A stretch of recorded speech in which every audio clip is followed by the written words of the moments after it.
Hello friends, good morning. Welcome to my YouTube channel math guide by Manoj Kumar. आज 7 मार्च 2021 का RRB NTPC phase 5 का shift 1 का analysis करेंगे। जो भी क्वेश्चंस होंगे सभी 100% रियल क्वेश्चंस होंगे। जिन्होंने एग्जाम दिया है वो खुद देख सकते हैं या उनसे आप पूछ सकते हैं। तो क्वेश्चन नंबर फर्स्ट है जो बहुत ही इंपॉर्टेंट क्वेश्चन है, आप देख सकते हैं इसे। इसका 10,000 रुपया का 5 पैसा प्रति रुपया प्रति माह की दर से 6 महीना का साधारण ब्याज क्या होगा। तो यहाँ पर आपको रेट इस वैरायटी में दिया गया है। तो इसका दो तरीका बताते हैं। मेथड फर्स्ट देखिए, मेथड फर्स्ट बहुत ही इंपॉर्टेंट है। जैसे आप सब बनाते होंगे, आपके प्रश्न में मूलधन कितना दिया है, मूलधन दिया है 10,000 रुपया मूलधन दिया है, और आपके प्रश्न में रेट कितना दिया है। तो रेट निकालते हैं, देखिए ध्यान से। 5 पैसा प्रति रुपया प्रति माह, यानी कि 5 पैसा ब्याज लगता है 1 रुपया पर, या 1 रुपया पर 5 पैसा का ब्याज लगता है 1 महीना में। तो 5 पैसा लगता है 1 रुपया पर, 1 रुपया का मतलब 100 पैसा। तो इसे हम परसेंट में कर लेंगे तो कितना हो जाएगा 5%। तो ये 5% हुआ, जो ये हुआ मासिक। मासिक कहने का मतलब 1 महीना का, ये है जो 1 महीना का हुआ आपका रेट, यानी कि कितना हो गया 5%। 5% हुआ मासिक, लेकिन हमें वार्षिक चाहिए। तो 1 महीना का 5% है, तो हम 12 से गुना कर देंगे। तो 5% गुना 12 कर देंगे तो कितना हो जाएगा 60% आपका हो जाएगा क्या वार्षिक। ये हो गया आपका क्या रेट। और यहाँ पर से आपको टाइम कितना दिया है, टाइम दिया है 6 महीना। 6 महीना को हम यानी कि ईयरली में लिखना चाहें तो 6/12 लिखेंगे, यानी कि बोल सकते हैं 6/12 वर्ष या 1/2 वर्ष डायरेक्ट। अब आप सिंपल अप्रोच जानते हैं, ये वाला फॉर्मूला साधारण ब्याज बराबर मूलधन गुना दर परसेंट गुना समय, या मूलधन गुना दर गुना समय बटा 100, ऐसे भी कर सकते हैं। इसका यूज करके बना लीजिए। तो मूलधन कितना दिया है 10,000, तो यहाँ पर 10,000 हमने लिख दिया। दर कितना दिया है 60%, दर 60% दिया है वार्षिक, तो 60% को 60/100 हमने लिख दिया।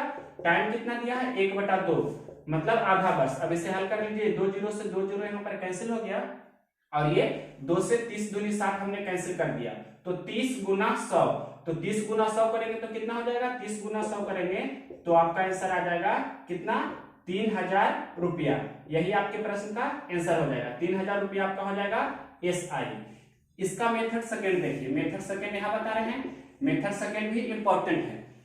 इसे आपको इस प्रकार से समझना है, ध्यान से देखिए कि 5 पैसा है, 5 पैसा ब्याज है कितना पर, 5 पैसा ब्याज है कितना पर 1 रुपया पर। 5 पैसा ब्याज है 1 रुपया पर, 1 माह का, 1 माह का ब्याज है।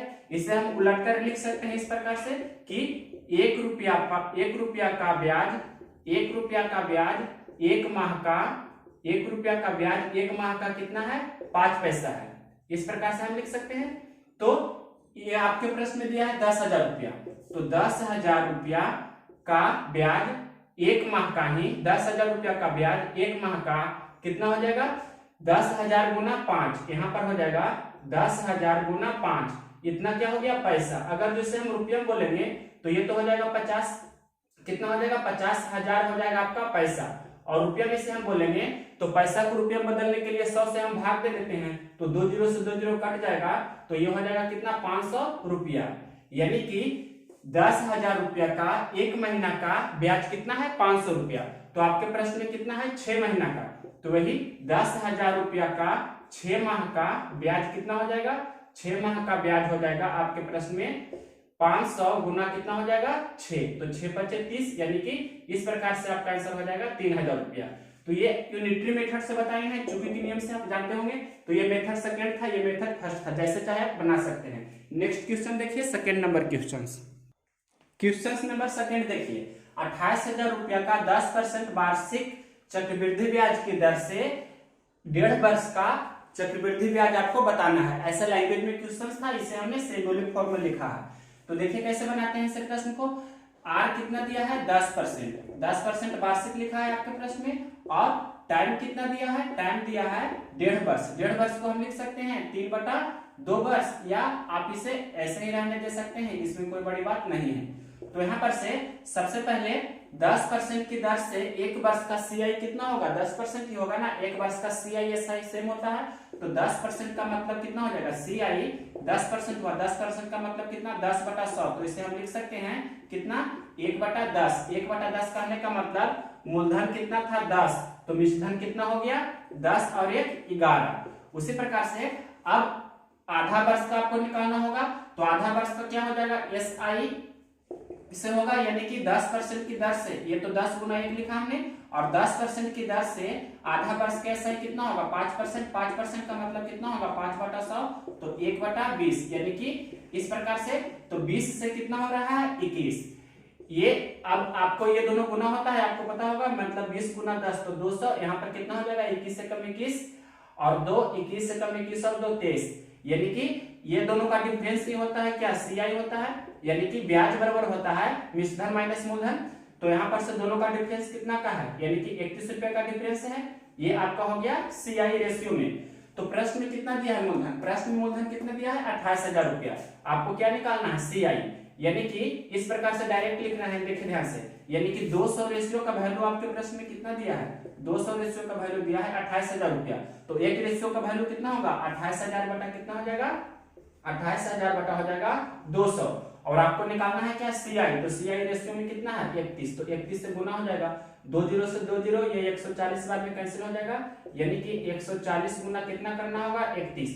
तो 0 लिख दिए पहले, फिर 14 एकम 14, फिर 14 दिए 42 एक 43, तो 4340 रुपया आपके प्रश्न का आंसर हो जाएगा CI। क्वेश्चन नंबर ये आपका था सेकेंड। अब देखिए third number question. Question number देखिए थर्ड, ये क्वेश्चन लैंग्वेज में लिखा था कि एक कुर्सी और 2 मेज का क्रय मूल्य है 980 रुपया। उसी प्रकार से 2 कुर्सी और 1 मेज का क्रय मूल्य है 880 रुपया। तो एक मेज और एक कुर्सी का क्रय मूल्य बताइए। तो ऐसा प्रश्न का शॉर्टकट होता है, क्या शॉर्टकट होता है, जो बता रहे हैं। देखिए एक कुर्सी का हम 100 रुपया मानते हैं और एक मेज का 22 रुपया मानते हैं। तो एक कुर्सी का मतलब इस प्रकार से लिख सकते हैं, x + 2y या 1x + 2y बराबर 980 समझने के लिए। और इसे 2 कुर्सी है तो 2x + 1y बराबर कितना, 880 रुपया। तो जब भी आपके प्रश्न में x और y का कोफिशिएंट इंटरचेंज हो, इस प्रकार से मिल जाए, तो यहाँ पर क्या लगाते हैं, आपको पता होना चाहिए। x + y निकालने के लिए क्या करते हैं, x + y, या इसे हम भी बोल सकते हैं कि 1x + 1y, या ये लिखे या ये चीज लिखे, दोनों सेम वैरायटी का है। तो जब भी दोनों का योगफल निकालना रहे x + y, तो क्या करते हैं, ये दोनों को जोड़ते हैं, यानी कि 980 + 880। और यहाँ पर जो एक और मतलब इस प्रकार से 1 और 2 3 हो रहा है, या 2 और 1 3 हो रहा है, उससे डिवाइड कर देते हैं। मतलब ये दोनों को जोड़कर, कहने का मतलब 1 और 2 है दिख रहा है, तो 1 + 2 से डिवाइड कर देंगे, यही आपका आंसर हो जाएगा। तो यहाँ बनाना था हमें, तो डायरेक्ट कर देंगे, दोनों को जोड़ेंगे तो कितना हो जाएगा, 0 8 8 16 के 6 बाकी 1 9 8 17 1 18 और 3 से आपको डिवाइड कर देना है। 2 और 1 का मतलब हो गया 3, तो 3 से डिवाइड कर दीजिए। तो 3 से डिवाइड कीजिएगा तो कितना हो जाएगा, 3 6 18 और 3 दूनी 6, यानी कि 620 रुपया ही आपके प्रश्न का आंसर हो जाएगा।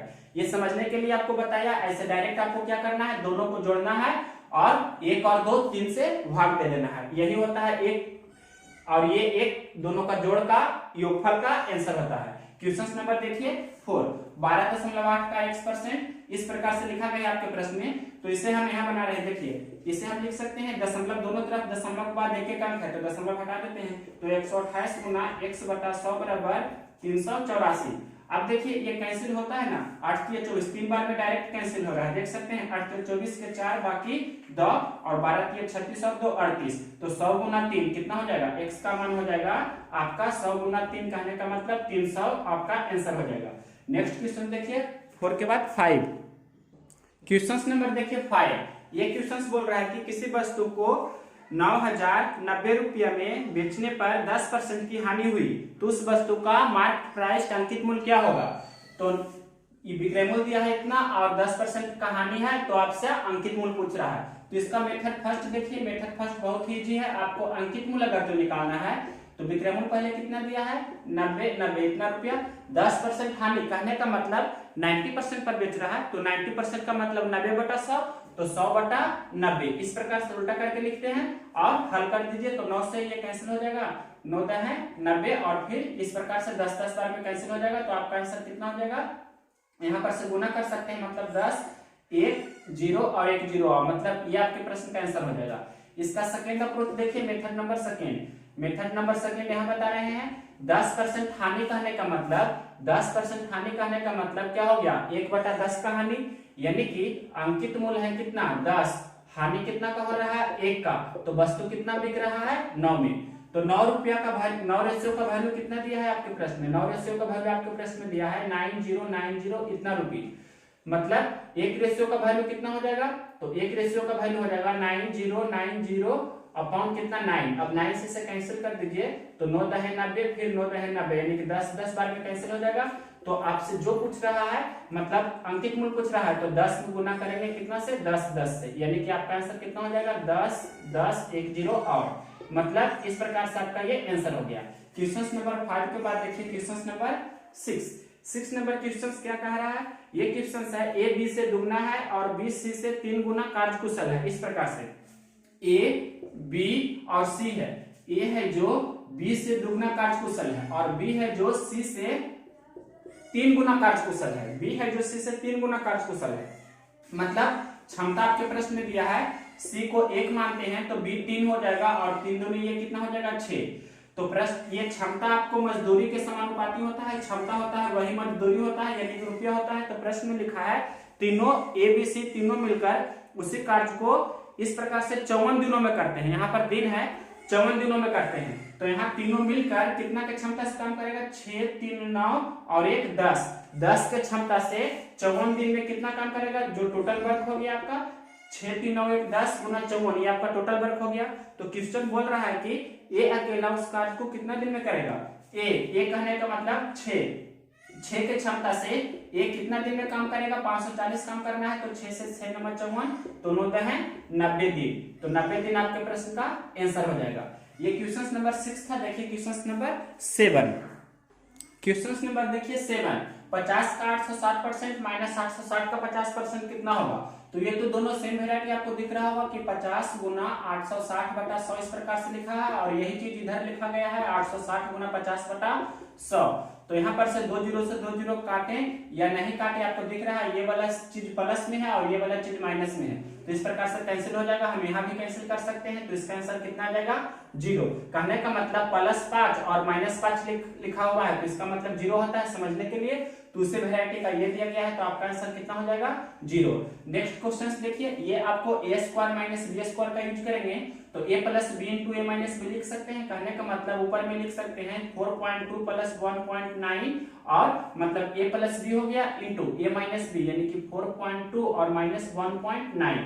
नीचे में क्या लिखा है, नीचे में लिखा है 2.3 इंटू 6.1, ऊपर को जोड़ दीजिए, मतलब अंश को जोड़ेंगे तो कितना हो जाएगा, ध्यान से देखिए, ये दोनों को जोड़ेंगे तो 9 2 11 बाकी 1 4 1 5 1 कितना हो जाएगा 6 और गुना, इसे घटाइए तो 12 में से 9 जाएगा तो कितना होगा 3, यहाँ 3 में से 1 जाएगा तो कितना होगा 2 और नीचे में लिखा है 2.3 गुना 6.1, तो ये तो 6.1 से 6.1 कैंसिल, 2.3 से 2.3 कैंसिल, यानी कि 1/1 का मतलब 1 इस प्रश्न का आपका आंसर हो जाएगा। नेक्स्ट क्वेश्चन देखिए, क्वेश्चन नंबर ये आपका दिया गया है जो भी 9 नंबर है, तो 8 में से 5 जाएगा तो आपका यहाँ 3 हो जाएगा, फिर 2 गुना 3 करेंगे तो 6 हो जाएगा, तो हो गया कितना, ये देखिए 6 - 18 और ये -6, तो +6 -6 कैंसिल हो जाएगा, तो आपका बचेगा -18। नेक्स्ट क्वेश्चन देखिए 9 के बाद 10 नंबर क्वेश्चन नंबर देखिए 10, sin 5π/3 का मान बताना है। तो पाई की जगह पर आप पहले 180 रख दीजिए, डिग्री में बदल लीजिए इसे, तो कितना हो जाएगा sin, और ये लिखा गया 5 गुना पाई की जगह 180 रख लीजिए, या डायरेक्ट लिख सकते हैं π/3 का मतलब 60, तो 60 × 300 मतलब sin 300 का मान पूछ रहा है, लेकिन निकाल कर बता देते हैं इस प्रकार से। 60 × कितना हो जाएगा, डिग्री में कन्वर्ट हो गया, तो आपका sin 300 डिग्री का मान आपसे पूछ रहा है प्रश्न में, तो 300 डिग्री को हम लिख सकते हैं इस प्रकार से कि sin और 360 डिग्री में से 60 डिग्री घटा देंगे तो आपका हो जाएगा क्या 300 डिग्री। अब आपको पता होगा कि इस प्रकार से फॉर्मेट होता है कि ये पूरा होता है first quadrant, second quadrant, third quadrant and fourth quadrant, तो एक चक्कर हम यहाँ तक जाते हैं तो 360 होता है, तो 360 में से कुछ घट रहा है यानी कि फोर्थ क्वाड्रेंट में आ रहा है, और फोर्थ क्वाड्रेंट ये है तो इसमें क्या क्या cos थीटा पॉजिटिव होता है, sec थीटा पॉजिटिव होता है, तो प्रश्न में है sin थीटा, तो sin थीटा इसमें क्या होगा, sin थीटा इसमें नेगेटिव होगा, तो यहाँ पर सबसे पहले साइन क्या हो जाएगा नेगेटिव, और साइन मतलब 360 माइनस थीटा, तो क्या होता है साइन थीटा ही होगा, 360 में चेंज नहीं करता है फंक्शन, तो यहाँ पर से साइन कितना हो जाएगा 60, और साइन 60 का मान होता है √3/2, तो आपका आंसर कितना हो जाएगा माइनस में √3/2। उसी प्रकार से ये क्वेश्चन नंबर आपका था 10। अब देखिए क्वेश्चन नंबर 11 कितना लिखा है साइन 420 डिग्री, तो इसे भी हम लिख सकते हैं साइन 420 को लिख सकते हैं 360 प्लस 60, 360 प्लस 60 लिखेंगे तो 360 का मतलब एक चक्कर और प्लस यानी कि फर्स्ट क्वाड्रेंट में आ रहा है, और फर्स्ट क्वाड्रेंट में all trigonometric function are positive, सभी पॉजिटिव होता है इसमें, तो साइन 360 प्लस थीटा कितना हो जाएगा साइन थीटा, कहने का मतलब साइन 60, और साइन 60 का मान कितना होता है डायरेक्ट √3/2 दे सकते हैं, ये प्लस में आया और पिछला क्वेश्चन में माइनस में आया।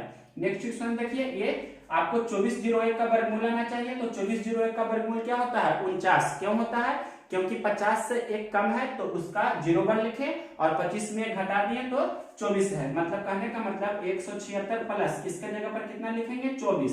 अब आपको 176 और 24 को जोड़िए, तो 76 और 4 कितना होता है 80, और 180 में 20 जोड़ देंगे तो कितना हो जाएगा 180 में 20 जोड़ेंगे तो हो जाएगा 200, या ऐसे भी जोड़ सकते हैं 6 4 10 के 0 बाकी 1 17 2 ऐसे 20।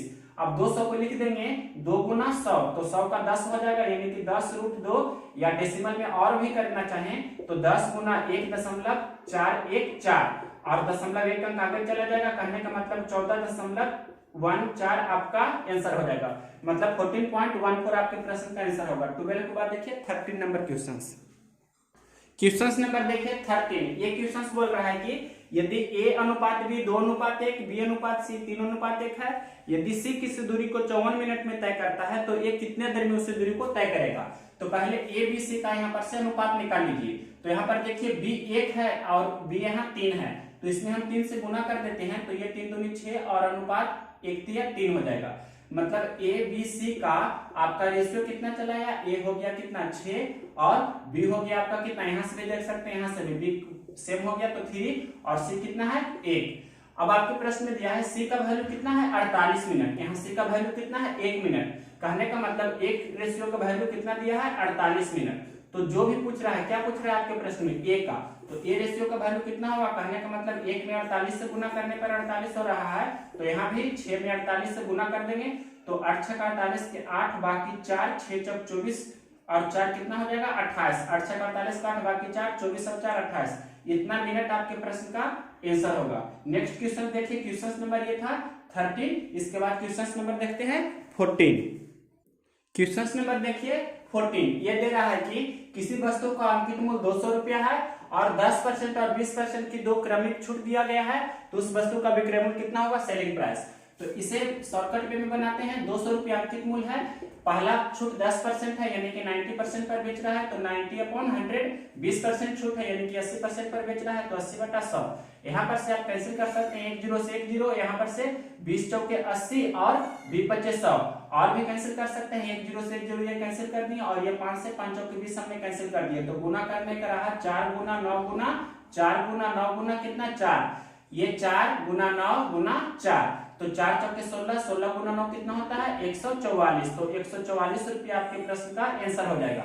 नेक्स्ट क्वेश्चन देखिए, इसे सिंप्लीफिकेशन करना है तो 077/7 लिखेंगे, दशमलव के बाद 3 अंक है तो नीचे में 3 जीरो इस प्रकार से लिख सकते हैं, माइनस यहाँ देखिए 005 लिखा, दशमलव हटा देंगे तो नीचे कितना हो जाएगा 3 जीरो, और भागा मतलब गुना को टपाची से लिख सकते हैं, 5 से 5 कैंसिल हो जाएगा, यहाँ 7 से 11 बार में कैंसिल हो जाएगा, तो आपको दिख रहा है क्लियरली कि 11/1000 में से 1/1000 जाएगा, यहाँ लिख भी देते हैं कि 11/1000 में से 1/1000 जाएगा, तो क्या हो जाएगा 10 बटा कितना हो जाएगा 10 बटा हो जाएगा 1000, और 10/1000 का मतलब 1/100, 1/100 को हम लिख सकते हैं 0.01, यही आपके प्रश्न का आंसर होगा। क्वेश्चन नंबर 15 के बाद देखिए 16 नंबर, क्वेश्चन नंबर देखिए 16, √5 बराबर 5 है, तो आपको n का मान बताना है, तो देखिए कैसे बनाते हैं, 5 n है और रूट का मतलब क्या होता है, यहाँ पर 2 छिपा रहता है और इतना पे पावर कितना है 1, तो रूट हटाएंगे तो इसे हम लिख सकते हैं इतना पे पावर 1/2, और बराबर यहाँ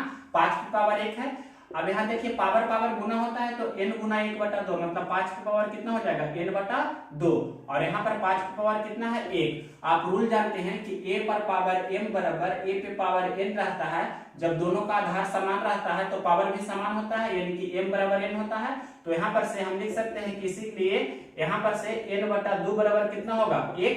तो 1 को 1/1 लिख सकते हैं, क्रॉस मल्टीप्लिकेशन कर देंगे इस प्रकार से तो n का मान कितना चला आया 2। यही आपके प्रश्न का आंसर हो गया। क्वेश्चन नंबर ये आपका था 16। देखिए 17 इसे हल कर लीजिए थोड़ा तो कितना हो जाएगा √9 का मतलब 3 3 1 4।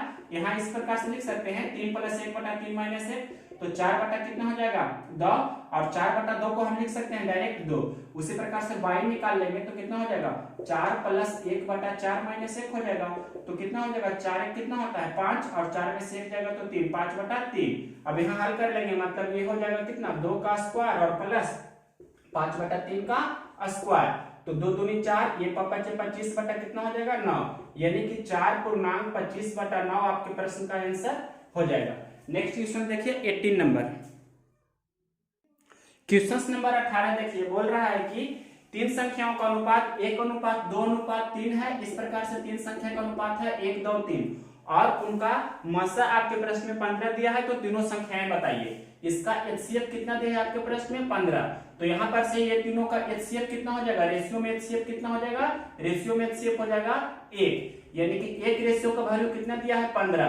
तो यहाँ पर से सभी में 15 से गुना कर देते हैं तो आपका हो जाएगा मतलब 15 15 दूनी 30 और 15 तिया 45। इस प्रकार से आपका तीनों संख्या हो गया। क्वेश्चन नंबर ये था 18। इसके बाद देखिए 19 नंबर क्वेश्चन से है।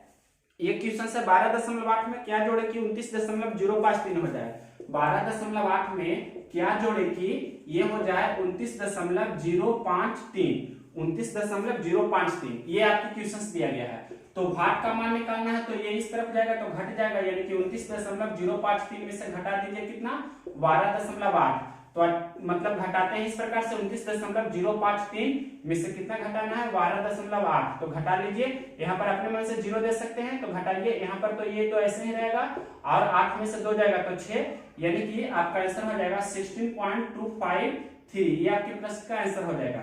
इसके बाद देखिए 20 नंबर क्वेश्चन नंबर देखिए 20। राम और श्याम किसी काम को 4 दिन में करते हैं, राम अकेले उस काम को 6 दिन में करते हैं तो श्याम अकेले उस काम को कितने दिन में करेंगे।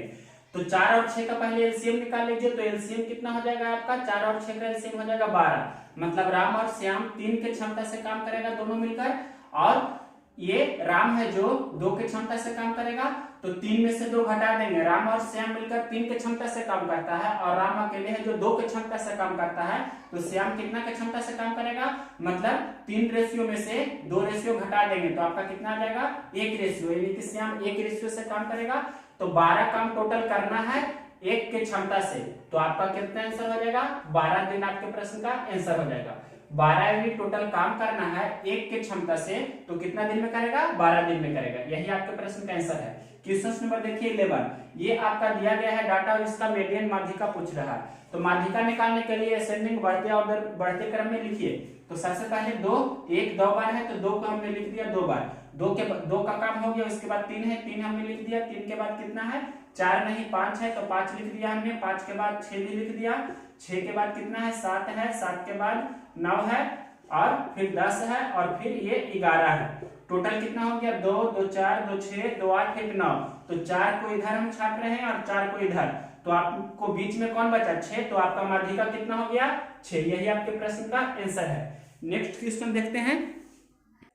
क्वेश्चन नंबर देखिए 22 और 23। 22 पहले देखते हैं। ये सिंप्लीफिकेशन का है तो प्लस के पहले जो ग्रुप है उसे हल कीजिए और प्लस के बाद जो ग्रुप है इसे हल कीजिए। तो ये कितना ग्रुप हो गया 1 2 एंड 3 ग्रुप को आपको सोल्व करना है। तो बारी बारी से सोल्व करते हैं। 1 प्लस इसे हल करेंगे तो 3 में से 2 जाएगा तो इसका मान 1 हो गया। 8 गुना 1 का 8 हो गया और 6 प्लस 8 तो 14 हो गया यानी कि 3/7 गुना कितना हो गया 14। 3/7 गुना कितना हो गया 14। ये 14 हुआ था और ये प्लस है तो प्लस। अब इसे लिख रहे हैं देखिए ये 1/5 गुना ये 25/7 हो जाएगा। भागा है तो गुना में करेंगे तो 25 मतलब 5 बटा कितना हो गया 7। अब हल कर लीजिए तो 7 दूनी 14 हो जाएगा। अब ये कितना हो जाएगा 1 प्लस 3 गुना 2 तो 6 हो जाएगा और प्लस 5/7 यानी कि 6 1 7, तो कितना हो जाएगा आपका आंसर 7/5/7। यही आपके प्रश्न का आंसर हो जाएगा। नेक्स्ट क्वेश्चन देखिए, क्वेश्चन नंबर 23। ये आपका 25 का वर्गमूल पहले हो जाता है 5, तो 11 में 5 जोड़ेंगे तो 16, और 16 का वर्गमूल हो जाता है 4, फिर 4 में 192 जोड़ेंगे तो कितना हो जाएगा 196, 196 का वर्गमूल होता है 14, फिर 14 में जोड़ेंगे कितना 107, तो 14 में 107 जोड़ेंगे तो कितना हो जाएगा 119, कितना हो जाएगा 119, 14 7 कितना होता है 21, ये हो जाएगा 121, और 121 का वर्गमूल कितना होता है 11। तो आपके प्रश्न का आंसर कितना हो जाएगा 11। 23 के बाद देखिए 24। क्वेश्चन नंबर देखिए 24। वह छोटी से छोटी संख्या क्या होगी जो 4 5 8 16 और 32 से पूरा कट जाए या पूर्णतः विभक्त हो जाए। यानी कि छोटी से छोटी संख्या कहने का मतलब एलसीएम निकालना है किसका 4 5 8 16 और किसका 32 का। तो 4 8 16 और 32 का आपका तो 32 ही होगा एलसीएम, क्योंकि सभी है जो 32 का जो इस प्रकार से फैक्टर है। और अब बचा क्या 5, तो 32 गुना 5 दे देंगे, यानी कि 160 आपके प्रश्न का आंसर हो जाएगा। जो सभी से इसमें भाग लगाइएगा तो पूरी लग जाएगी। क्वेश्चन नंबर ये 24 था। देखिए क्वेश्चन नंबर 25। 0.2 का क्यू इस प्रकार से लिखा है, 0.2 का क्यू और माइनस 0.02 का क्यू इस प्रकार से लिखा गया है। तो यहां पर से दो फॉर्म में बना सकते हैं। Method first A Q minus B Q इसका यूज करेंगे, या आप डायरेक्ट सोल्व कर लीजिए। तो सोल्व करते हैं डायरेक्ट ही, वो ही ज्यादा बेस्ट है। क्यों फॉर्मूला लगाएं, तो 2 का क्यूब कितना होता है 8, और दशमलव के बाद यहाँ पर हम इसे लिख सकते हैं इस प्रकार से कि 0.2 गुना 0.2 गुना 0.2 3 बार है, ये 0.02 गुना 0.02 गुना 0.02 इस प्रकार से लिखा गया है। तो 2 दूनी 4 दूनी 8 हो जाएगा। 1 2 3 अंक बाद दशमलव, तो 1 2 3 अंक बाद दशमलव हमने दे दिया। उसी प्रकार से यहाँ पर 2 दूनी 4 दूनी 8 हो जाएगा। 2 2 4 2 6 अंक बाद दशमलव, तो 1 2 3 4 5 6 अंक बाद हमने दशमलव दे दिया। अब इसमें से इसे घटाना है, तो घटा दीजिए। 0.08 हमने इस प्रकार से लिखा, और ये लिखा गया है 0.00 कितना जीरो है 5 जीरो है, तो 2 0 3 0 हो गया, 4 0 5 0 और 8 ऊपर से अपने में से यहाँ 0 दे सकते हैं। अब इसे घटा दीजिए, तो 10 में से 8 जाएगा 2, यहाँ पर 9 हो जाएगा, यहाँ पर 7 हो जाएगा, और ये आपका कितना हो जाएगा 0 ही रहेगा। तो ये आपके प्रश्न का आंसर हो जाएगा। क्वेश्चन नंबर 25 के बाद देखिए 26। क्वेश्चन नंबर देखिए 26 एंड 27। ये पहले हल करते हैं, तो कितना हो जाएगा 2 चौके 8, 6 में से 4 जाएगा तो कितना हो जाएगा 2, और यहाँ पर से 3 दूनी ये 6 हो जाएगा, तो 4 - 6 आपका कितना हो जाएगा -2, तो 18 गुना -2, तो आपका आंसर कितना हो जाएगा -36। आपके प्रश्न का आंसर -36 हो जाएगा। यहाँ देखिए इसका आपको स्क्वायर रूट निकालना है, तो यानी कि 5 गुना 49 और प्लस 44 बटा कितना होगा 44। इसका आपको क्या बोल रहा है वर्गमूल निकालने के लिए। तो सिंपल है, पहले 5 गुना 49 कीजिए। तो कैसे करेंगे, जो देखिए 50 पचे होता है ना 250, अपने 5 कम कर दीजिए, 1 पचे 5 कम कर देंगे तो 245, या ऐसे भी गुना कर सकते हैं। 9 पचे 45 के 5 बाकी 4, 4 पचे 20, 4 कितना हो जाएगा 24। 245 में 44 जोड़ेंगे बटा कितना होगा 44। यहाँ पर 45 जोड़िए तो कितना हो जाएगा 5 4 9 हो जाएगा, 4 4 8 हो जाएगा, और ये 2 हो जाएगा। 289 बटा कितना हो गया आपका, यहाँ पर 44 नहीं कितना ये है आपका 49 दिया गया है, तो 49 गुना 5 किए हैं, और ये वाला 44 जोड़ दिए। नीचे में कितना है 49 लिखा गया है आपके प्रश्न में। यहाँ पर देखिए 49 लिखे हैं, हल कर देंगे तो 17 बटा कितना हो जाएगा 7, मतलब 289 का 17 और 49 का 7 होता है। नेक्स्ट क्वेश्चन देखते हैं इसके आगे। क्वेश्चन नंबर देखिए 28। ये 289 हर्ट्ज और डॉलर है, तो हर्ट्ज और डॉलर के स्थान पर कौन सी संख्या आएगी कि 8 और 5 से पूरा वो संख्या ये है जो विभक्त हो जाए। तो 8 और 5 दोनों से विभक्त हो जाए, कहने का मतलब वो संख्या है जो 40 से पूर्णतः विभक्त हो जाना चाहिए। तो 40 से विभक्त हो जाना चाहिए, मतलब 4 से भी और 10 से भी, ऐसे भी बोल सकते हैं। तो कोई भी संख्या 10 से विभक्त तभी होगी जब अंत में 0 रहना चाहिए, यानी कि इसके जगह पर क्या होगा 0, ये तो फिक्स हो गया। यानी कि डॉलर के स्थान पर कितना हो गया 0। अब हर्ट्ज के स्थान पर क्या होगा, जो देखिए तो यहाँ पर 4 से डिविजिबल होने के लिए क्या रूल होता है कि लास्ट 2 डिजिट होना चाहिए, जो 4 से डिविजिबल होना चाहिए। तो यहाँ पर से 9 और यहाँ पर हर्ट्ज हुआ, इसमें आपको 4 से भाग देना है। तो हर्ट्ज के जगह पर सबसे छोटी संख्या क्या रखेंगे, तो यहाँ पर 0 तो नहीं रखेंगे, 0 रखेंगे तो 90 में मतलब यहाँ पर 0 तो नहीं होगा, एक भी नहीं होगा और 2 रखेंगे मतलब 91 4 से नहीं कटेगा, 2 रखेंगे तो कट जाएगा। क्यों कटेगा? क्योंकि 92 बटा हम करते हैं 4 तो 30 चौके 92 होता है, यानी कि आपका यहाँ पर सबसे स्मॉलेस्ट नंबर 2 फीट बैठ रहा है। तो हज के जगह पर कितना होगा आपका 2, तो आपका आंसर हो जाएगा कितना 0,2 या 2,0 हज। ये आपका आंसर हुआ डॉलर और कॉमा किसका हो गया? डॉलर और कॉमा हो गया हज का। डॉलर और हज इस प्रकार से 0 और 2 आपका आंसर हो जाएगा। अगर जो हज और डॉलर इस प्रकार से रहे तो क्या हो जाएगा? पहले 2 और फिर कितना हो जाएगा 0। तो ये आपके प्रश्न का आंसर है। क्वेश्चन नंबर देखिए 29, 34, 51, 68 का एलसीएम निकालना है। तो 34 को लिख सकते हैं 17 गुना 3, ये कितना है 17 गुना इसे 2 लिख दिए, इसे 17 गुना 3 लिख दिए 51 को, और ये 17 गुना 4 लिख दिए। तो यहाँ पर एलसीएम निकालना है तो सबसे पहले 17 लेंगे क्योंकि सभी में 17 कॉमन है, और उसके बाद 2 और 4 में बड़ा फैक्टर 4 है तो 4 को ले लिया और 3 को, मतलब 17 गुना 17 51, 51 चौके कितना हो जाएगा 1 चौक 4 और 5 चौके 20, यानी कि 204 आपका हो जाएगा एलसीएम। अगर जो इसका एचसीएफ पूछे तो एचसीएफ कितना हो जाएगा? हाईएस्ट कॉमन फैक्टर सभी में कितना है 17, तो 17 आपका हो जाता है इसका एचसीएफ। क्वेश्चन नंबर देखिए 30 लास्ट है। cos x का पीरियड क्या होता है? तो cos x का पीरियड होता है 2 पाई, या sin x का भी पीरियड पूछे तो ये भी होता है आपका 2 पाई। लेकिन अगर जो tan x का पीरियड पूछे तो tan x का पीरियड क्या होता है? पाई। ये आपको ध्यान रखना है। पीरियड का मतलब होता है कोई भी मतलब त्रिकोणमितीय राशि होता है sin x cos x tan x, तो एक निश्चित वैल्यू के बाद वो रिपीट होना स्टार्ट हो जाता है। तो आपको हम बताए थे पिछला वीडियो में कि sin x का इस प्रकार से होता है कर्व, तो ये आपका कितना होता है? इतना दूर हो गया पाई और ये भी हो गया पाई, मतलब इतना के रेंज में ये आपको रिपीट करते रहता है। तो पाई और पाई मतलब 2 पाई के अंतराल पर sin x भी cos x भी रिपीट करते रहता है, लेकिन tan x पाई के अंतराल पर रिपीट करता है। तो tan x का पीरियड पूछेगा, tan x का वर्गकाल तो पाई होगा, और cos x और sin x का दोनों का 2 पाई होता है। तो इस प्रकार से हमने ये वीडियो एनटीपीसी 7 मार्च 2021 का शिफ्ट 1 का एनालिसिस किया। टोटल 30 क्वेश्चंस, और शिफ्ट 2 में करेंगे। शिफ्ट 2 वाले इसका 7 मार्च 2021 का शिफ्ट 2 में एनालिसिस करेंगे, तो उसमें जो भी इसका भी कुछ क्वेश्चन रह गया है वो भी कंप्लीट करेंगे। उसमें भी 30 प्लस क्वेश्चन 35 से 40 क्वेश्चन के पास होंगे। तो नेक्स्ट वीडियो में देखिएगा, उसमें इससे ज्यादा क्वेश्चन हो सकता है। अगर यह वीडियो पसंद है, इससे आपको कुछ नया सीखने को मिला है, तो इसे आप शेयर करें और मेरे चैनल को सब्सक्राइब करें।